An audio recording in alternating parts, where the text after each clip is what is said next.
मागील काही दिवसांपासून नाशिक शहरासह ग्रामीण भागात चोरट्यांनी उच्छाद मांडलाय। अंबड पोलीस ठाण्याच्या हद्दीत झालेल्या घरफोडीचा तपास करत असताना पोलिसांना मिळालेल्या गोपनीय माहितीच्या आधारे सापळा रचून शहराच्या सिडको परिसरात बुरकुले हॉल जवळून एका संशयितास ताब्यात घेतलं। गणेश तांबेरे असं ताब्यात घेतलेल्या संशयिताचं नाव आहे।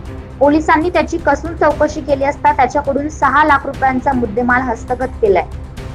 तसेच त्याने तब्बल 7 घरफोड्या केल्या असल्याचं निष्पन्न झालंय।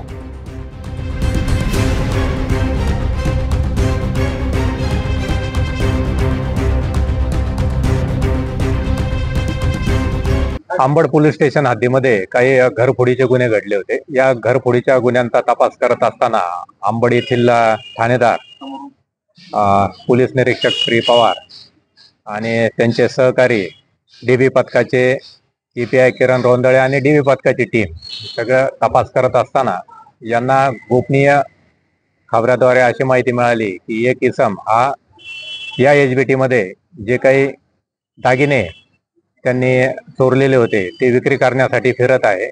अशा माहितीवरून त्यांनी सराईत आरोपी गणेश विठ्ठल तांबरे याला ताब्यात घेतलं। ताब्यात घेतल्यानंतर त्याच्याकडे तपास केला असता अंबड पोलीस स्टेशन हद्दीमध्ये एकूण 7 घरफोडीचे जे गुन्हे घडले होते ते गुन्हे उघडकीस आले आणि त्यातला सुमारे 6,52,000 रुपयाचा किमतीचे दागिने सुद्धा याच्यामध्ये जप्त केले आहेत आणि गणेश विठ्ठल तांबरे याला या प्रकरणी अटक केलेली आहे। अजूनही या प्रकरणाचा तपास चालू आहे। आणखीन काही गुन्हे यातून उघडकीस येण्याची शक्यता आहे। ही कामगिरी ही अंबड पोलीस स्टेशनचे सर्व अधिकारी आणि डीबी पथकाचे कर्मचारी यांनी मिळून केलेली आहे। यात जो आरोपी आहे यावरती अधिक किती गुन्हे होते तो परप्रांतीय आहे का बघितलं ते महाराष्ट्रामधला?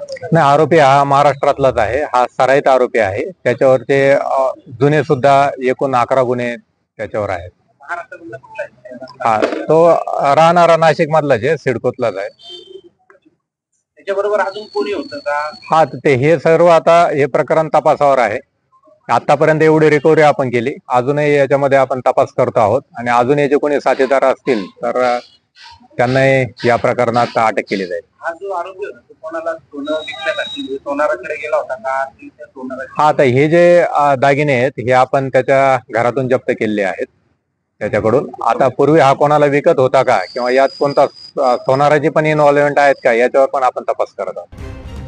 सदर संशयित हा मागील काही दिवसांपासून फरार होता, त्यामुळे पोलिसांना तपास करणे कठीण जात होतं। मात्र तांत्रिक विश्लेषणाच्या आधारे त्यास ताब्यात घेतलं। या संशयिताकडून आणखीन गुन्हे उघडकीस येण्याची शक्यता पोलिसांनी वर्तवली आहे। सदरची कारवाई सहाय्यक पोलीस आयुक्त शेखर देशमुख, वरिष्ठ पोलीस निरीक्षक सुनील पवार यांच्या मार्गदर्शनाखाली गुन्हे शोध पथकाने केली आहे। 9 न्यूज महाराष्ट्रासाठी प्रतिनिधी नितीन चव्हाण।